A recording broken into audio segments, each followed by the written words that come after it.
Hey everyone, it's JPC again, and this is episode number 6 of Back in My Day. In this podcast, I attempt to answer questions I get during stream and in Discord from time to time, but with a little more structure, thought, and intent. I also get to take some reps at storytelling, which has been a to do of mine for some time. If you're enjoying the content, please like, subscribe, comment. It helps out a lot and gives me a nice little virtual pat on the back. Also, if you have any questions or comments, feel free to leave them below. I'd love to hear from you, and thanks for watching. All right, let's get into that intro.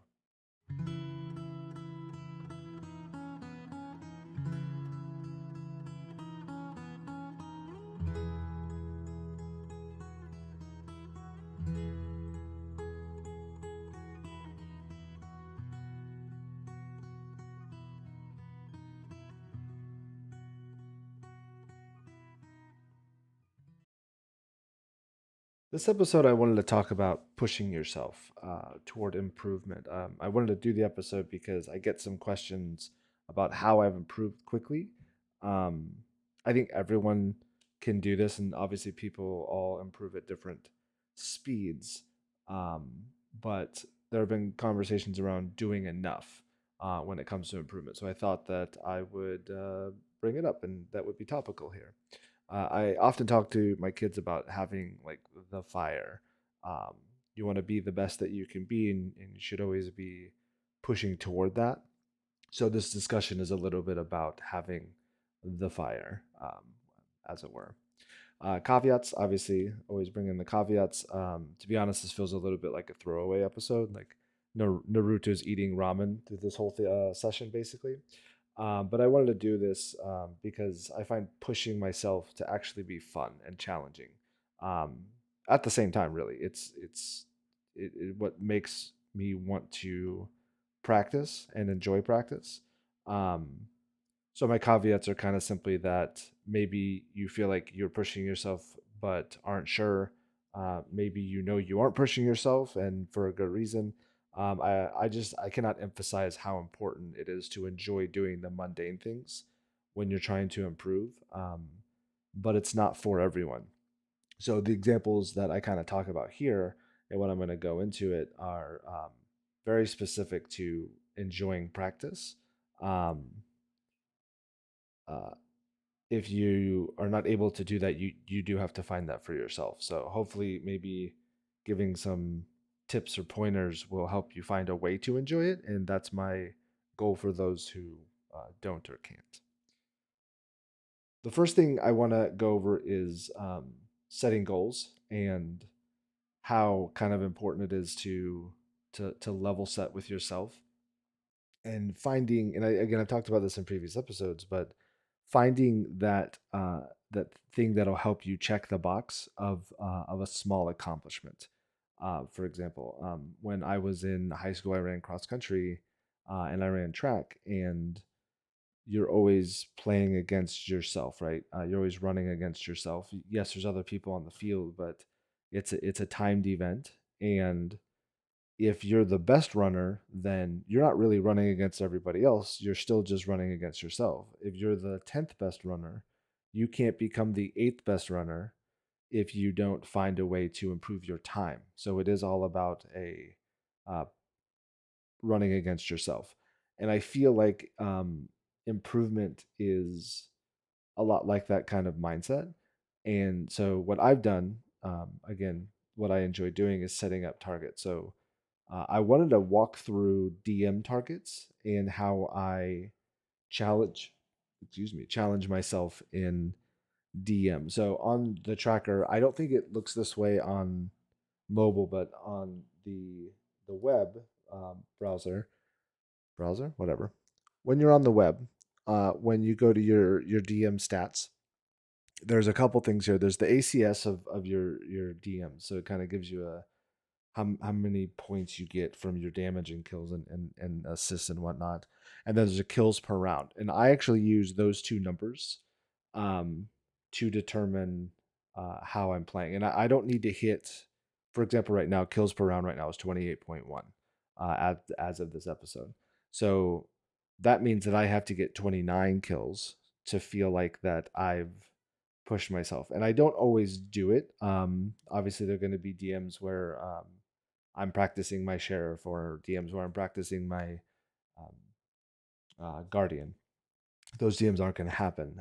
There are DMs where I go in with my Vandal and I just can't figure out where people are, or I'm not paying attention to the mini map as much.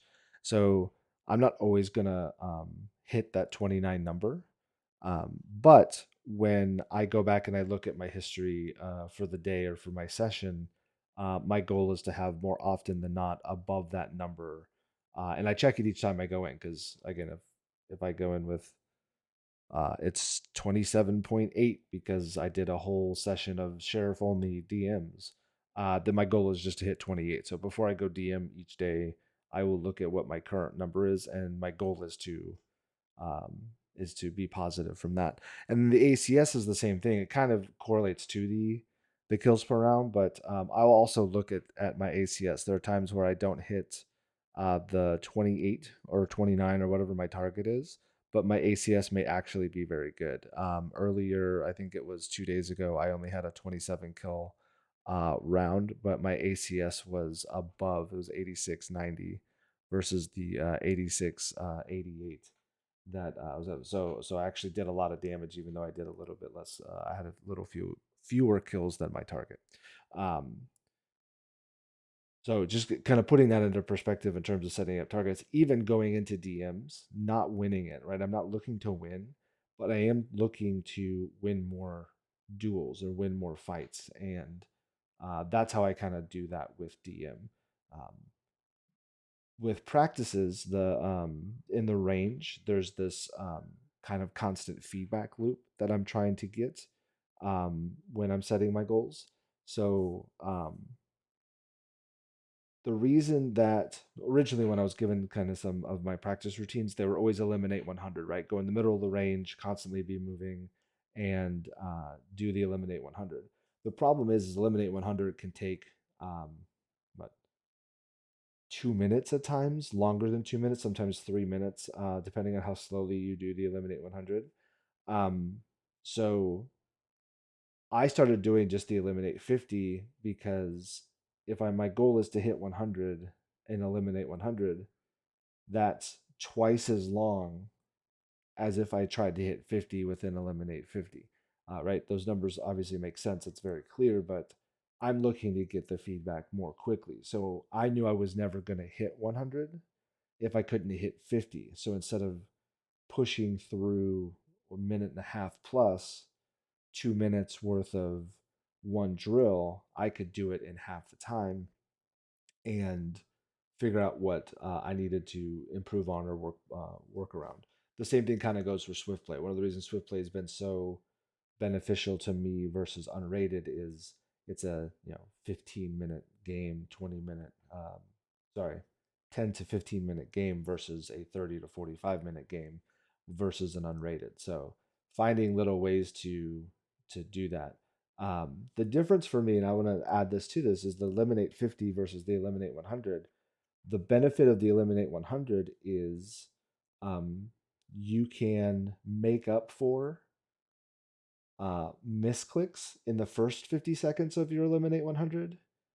So you can go on runs, and that's one of my favorite parts about moving to the eliminate 100 is I can start off kind of with on the struggle bus a little bit, and then make that up by fixing whatever is causing my issue. My hand is too tense, or my arm is too tense.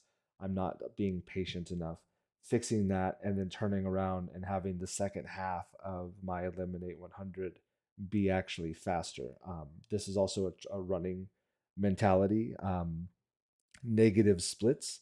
So I will go back and look at my practices and see if my first half of a eliminate 50 was slower than my second half. Did I figure out what was causing the problem, and was I able to adjust?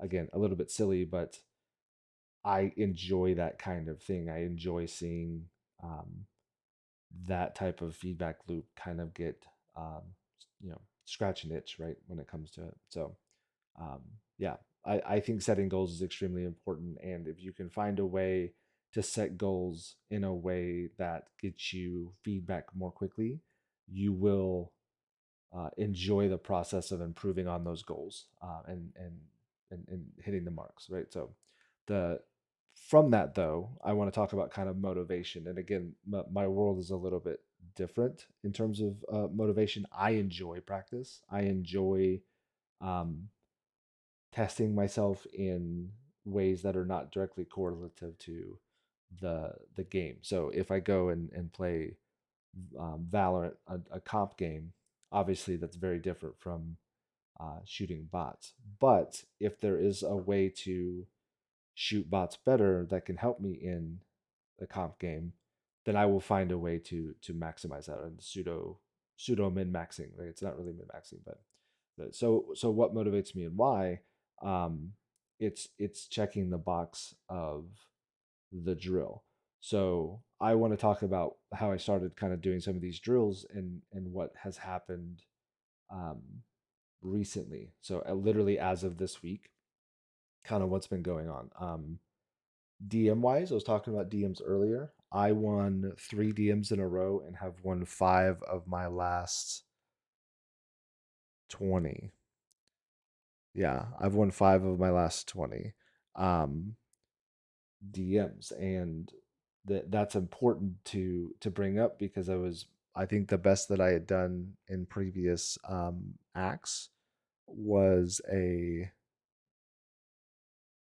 4% win rate. Yeah, with a 4% win rate, but I'm currently at an 11% win rate. Obviously, I'll play some more, and that number will bounce around.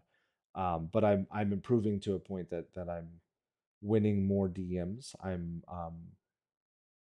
checking that box, and that feels really really good to win those DMs. I'll throw out the kind of asterisks around the DMs. Right, sometimes I kind of get shit on pretty hard, and then the next one there's only plats and lower, right? I have no diamonds or higher in it. So obviously those DMs are easier, but I wasn't winning those last act or the act before either at the frequency I'm currently winning. So there is, regardless of the um, the players in the lobby, there's been improvement in the consistency of my DM play, which has been fantastic. And again, that's a motivation for me is I want to get to that 10%. I want to try to get to 20%. Now that I've kind of hit the 10% mark over this window. I'd like to see how the act ends before I kind of set that number, but 10% has always been a number that Woohoojin gave me in order to gauge, right? You should be winning 10% of your DMs, which is now happening. So it's pretty fantastic. Let me talk about some of the other targets. So Woohoojin was giving me these drills to do, and I went back to the eliminate 50 and the eliminate 100. So with DMs and these targets, I was hitting a plateau. I could not break 50 seconds. I was hitting 52. I don't even think I hit 51 consistently when doing eliminate 50 for multiple weeks. And I couldn't figure out what was right. I was going as fast as I could. How come my speed was not good enough to hit these numbers? Um, I then hit 50 seconds 3 times in a row last week, and then hit 49 by the end of the week, which was pushing myself. And I'll kind of explain what happened here a little bit. Actually, I'll go over it in the next section. So, and I'll come back to it. Then I hit 47, and the moment I hit 47 seconds on eliminate 50, that propelled me to graduate to the eliminate 100.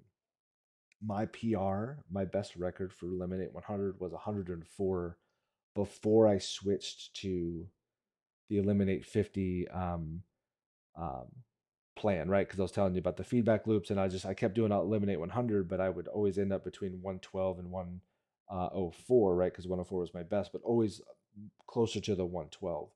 And I switched to eliminate 50 to get to the feedback loops and to figure out what was and wasn't working. Um, the third attempt of doing eliminate 100 when I graduated myself to the eliminate 100, I hit 100 seconds. So I immediately, whatever was doing with eliminate 50, fixed my challenge with eliminate 100 that I was having back in the day, and immediately new PR. And subsequently, I have now hit 97 seconds. So I've gone under 100 seconds multiple times since graduating myself to eliminate 50. My current PR is 97, and right now I have set my practice target for eliminate 100 at 99 seconds. So lots of upgrades to my target simply because of this pushing myself um, to to better myself. Right. Again, I'll go back to the drive or the fire, um, the grinding of practices, as it were. Um, New PRs in DMs, new PRs in Eliminate 50, then graduating to Eliminate 100, and new PRs in Eliminate 100. So the feedback loop drives the motivation for me. Checking that box, right? You get the hit of, I always say it wrong. It's dopamine. I think it's not serotonin. I think serotonin. I always say the wrong one. So one of the two, whichever one's good. You guys know better than I do at this point. But that working towards something motivates me, and I enjoy checking that box off. Right? It's like completing a task, and I complete that task, and then I move on. Um, type of thing. So it's fantastic, and I do have these "why am I doing this" moments. That kind of cause mental blocks. The I used to play Dota, and I enjoyed playing Dota, but then I realized what am I learning? Like what am I improving on? I just never felt like there was progress, and no matter what kind of drill or practice that I did, I just never felt like it correlated to the games, and it was very hard for me to be motivated to play Dota. Valorant's been a little bit different, and part of that is I'm more used to a first person shooter style game than I am the isometric, top down. They're very different, and I could never figure that out. So I ended up stop playing Dota simply because I couldn't find these feedback loops to help myself feel like I could improve and see that application working um, with that. So now, after talking about motivation, there, I want to talk a little bit about like overcoming obstacles, which I alluded to earlier that I would kind of discuss. So I want to talk first about what I do to keep the drive going, and then I want to talk a little bit about solving the puzzle. So the main thing for to keep myself going is the feedback loop really helps. I can see where I came from when I first started doing eliminate 100 drill. I was hitting 135 at best. I was nowhere near 100, with an ultimate goal of hitting that 100 eventually. And like I said, the feedback loop was so slow, like it was a 2 minute drill. And I knew starting the drill, I'd miss one or two of the first five. Bots, and it's like, what, I don't want to finish this. I don't want to finish this drill, but that's been a rule that when you start a drill, you finish it, and you try to make up ground. And if you can adjust to your current inefficiency and make up ground, that's good. But a 2 minute drill, like, oh my, I'm doing this for 130 seconds. I'm doing this for 120 seconds.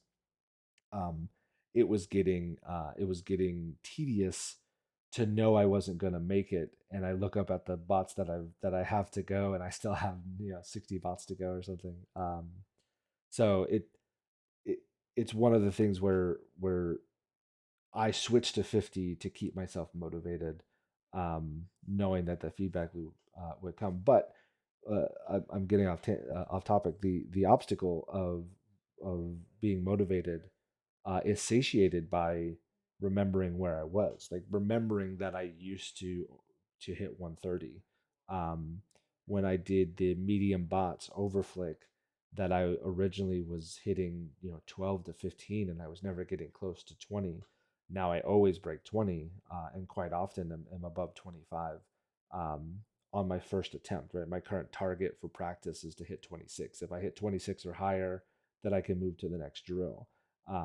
I rarely do the overflick drill 3 times during practices, so I can remember where I was, and that's motivation enough to keep pushing. Then the incremental improvement is enough to know to keep going. the challenge that I have with the incremental improvement is the periods of plateauing. That gets very, very frustrating. Again, like I was doing eliminate 50 and I was stuck at 52, I think it was, for a couple of weeks, and I couldn't figure it out. Um, what was causing me to not take that next step or keep pushing? But that was part of the fun. So that's part of the obstacle clearing, is solving the puzzle.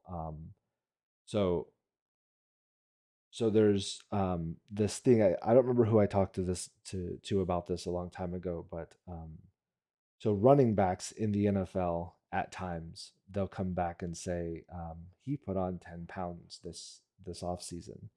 Um, and I was having a conversation with a fellow football fan about why a running back who wants to be fast will put on weight or put on muscle.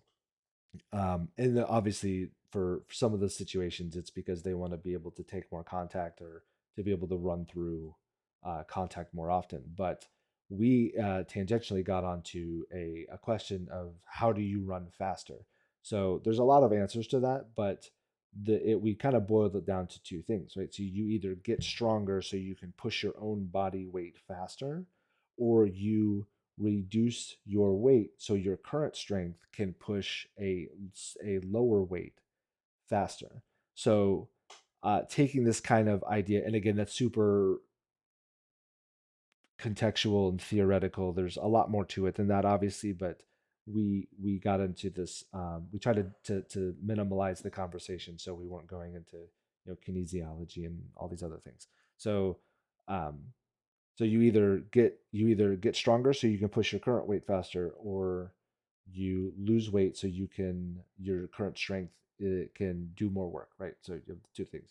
So when I was doing these drills and I was plateauing, I kind of remembered that conversation I had back in the day, and I made this joke a couple times in chat and in Discord, but I needed to figure out how to be more patient, but be more patient more quickly. And it seems oxymoronish, but it is what I figured out was wrong. I was only trying to go quickly and acquire targets more quickly, but I wasn't taking a half a second to put the crosshair on the head of the bot. So I actually found out that if I acquire my target more quickly and then pause before shooting to make sure that the crosshair was on the bot's head, I immediately started to see this, the dragon, right? And go back to the dragon, but this upward movement of improvement in my scores, and it actually has helped with my comp games. I've been able to correlate that into my comp games. I actually had this really interesting 3K the other night. It was a fracture game where it was a 1v4, and three guys kind of popped out of angles, one from my left, then the next from my right, and then one from my left again, or the other way around, one of the two. And just like with how the bots will kind of appear in the eliminate 100 drill, eliminate 50 drill, I I strafe shot, strafe shot, strafe shot, and I took my time to put the crosshair on their head. And I got a 3 count. I ended up dying to Arena because all Arenas suck. So she ended up blinding me and then running at me, but bots don't do that. So but had I not been figuring out this problem with my speed, with figuring out how to acquire targets quickly and then taking a half second to put the crosshair on the head, I wouldn't have been able to do that 3K. So I am correlating it back to comp and figuring out ways to put it into the game, and that was purely from drilling, reviewing my drills, and analyzing why I'm not making improvement. And if I didn't have, and go back to the original, if I didn't have the fire, if I didn't have this desire to figure out why I'm not hitting 100 seconds on Eliminate 100 or hitting 50 seconds on Eliminate 50, I never would have figured those things out. So uh, I know that there are times where you can't figure it out. Decision making, for example, I talked about Dunning Kruger in a previous I think it was last week's podcast. There are things that you just can't figure out. There are things you just can't understand. Um, you don't know what you don't know. Um, so there are times where you're going to need somebody else to look at it and ask for that help. But sometimes all you need to do is take a moment and really dig into what's happening and ask yourself, what am I missing? You can ask the wrong questions, but if you don't take a moment to figure out why that question is wrong, then I don't think it'll ever improve. And I don't think you can ask the right questions if you're not looking to try to find any question to ask and try to gain some improvement on.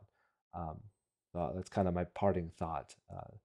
You got to have the fire. You got to enjoy practice, and you got to enjoy finding ways to improve yourself through mundane means to keep growing. Um, yeah, that's all. I'm finishing up there. So quick little super recap. Um, Pushing yourself. It all starts with setting goals and finding ways to create feedback loops within your goal setting and your practices. Um, Gaining the motivation to find the fire or want the fire. Um, for me, it's solving the puzzle around the obstacles. It's solving the puzzle um, around what's the next thing that I can do that motivates me, that makes me hungry to improve. Um, and just remember where you started. Um, that for me is enough motivation to keep asking why I can't get to the next step because I know that there's improvement. Yeah, eventually there's going to be a moment. I'm not going to get 30 seconds on Eliminate 100. Like that's just impossible. But if I've seen somebody do 90, if I've seen somebody do 85 seconds on Eliminate 100, why can't I get there? And until I solve that question, I will keep trying to get there. All right, that's everything. I thank everybody for hanging out. Next week, I am going to drop a podcast about overcoming burnout, something that I've kind of struggled with the last couple of months and am figuring out slowly. So I want to talk about my burnout, um, the I guess soothing methods, and hopefully that's helpful and enjoyable to anyone who's on the grind. So thank you for hanging out and good luck in your games. I'll see you guys next week.